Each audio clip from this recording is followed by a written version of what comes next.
राजस्थान के अलवर जिले में स्थित भानगढ़ किला आज भी अपनी शापित कहानियों के लिए प्रसिद्ध है।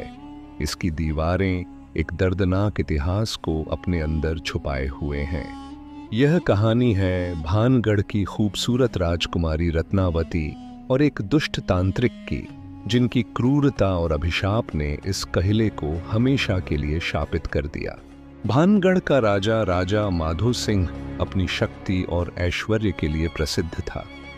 उनकी बेटी राजकुमारी रत्नावती अपनी अप्रतिम सुंदरता के लिए पूरे राज्य में जानी जाती थी।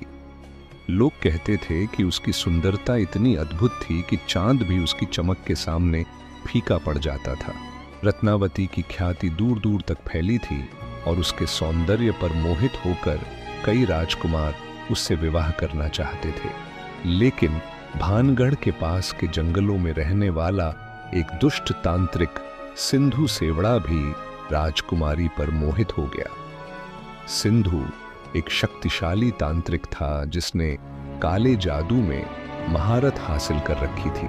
सिंधु सेवड़ा जानता था कि वह अपनी सामान्य शक्ति से राजकुमारी को हासिल नहीं कर सकता, इसलिए उसने काले जादू का सहारा लिया।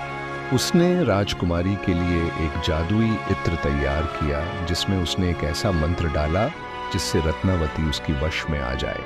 एक दिन जब रत्नावती अपनी दासियों के साथ बाजार में खरीदारी कर रही थी, तांत्रिक ने उस जादुई इत्र की शीशी को उसकी ओर बढ़ाते हुए कहा, हे राजकुमारी, यह इत्र आपकी सुंदरता को और निखारेगा। लेकिन रत्नावती बहुत बुद्धिमान थी। उसने तांत्रिक की चालाकी को भांप लिया। उसने इत्र की शीशी को फेंक दिया, जो एक बड़े पत्थर पर जाकर टूट गई। इत्र का जादू उसी पत्थर पर लागू हो गया और पत्थर अचानक हवा में उठकर तांत्रिक की ओर तेजी से बढ़ा। पत्थर ने तांत्रिक को कुचल दिया। मरने से पहले तांत्रिक ने चिल्लाते हुए कहा, तुमने मुझे मारा है, लेकिन मेरा श्राप तुम्हारे पूरे राज्य को बर्बाद कर देगा। यह किला और इसके लोग कभी शांति से नहीं जी पाएंगे। कुछ ही दिनों के भीतर भानगढ़ पर इस श्राप का असर दिखने लगा।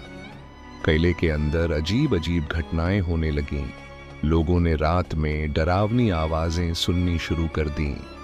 जल्द ही पड़ोसी राज्य के साथ हुए एक युद्ध में पूरा भानगढ़ नष्ट हो गया। कहते हैं युद्ध में रत्नावती भी मारी गई, लेकिन लोगों का मानना है कि उसकी आत्मा अब भी किले में भटकती है, तांत्रिक के श्राप से मुक्त होने के लिए। आज भी जो लोग भानगढ़ किले में जाते हैं, वे रात के समय अजीब घटनाओं का अनुभव करते हैं। किले में घुसते ही ऐसा लगता है जैसे कोई छुपकर आपको देख रहा हो। क्या रत्नावती की आत्मा अब भी किले में कैद है? क्या तांत्रिक के श्राप को कभी खत्म किया जा सकेगा? कहानी यहीं खत्म होती है, लेकिन राजकुमारी रत्नावती और तांत्रिक की ये कहानी आज भी एक रहस्य बनी हुई है। अगर आपको ये कहानी पसंद आई हो तो इसे शेयर करें और भानगढ़ के रहस्यों को जानने के लिए जुड़े रहें।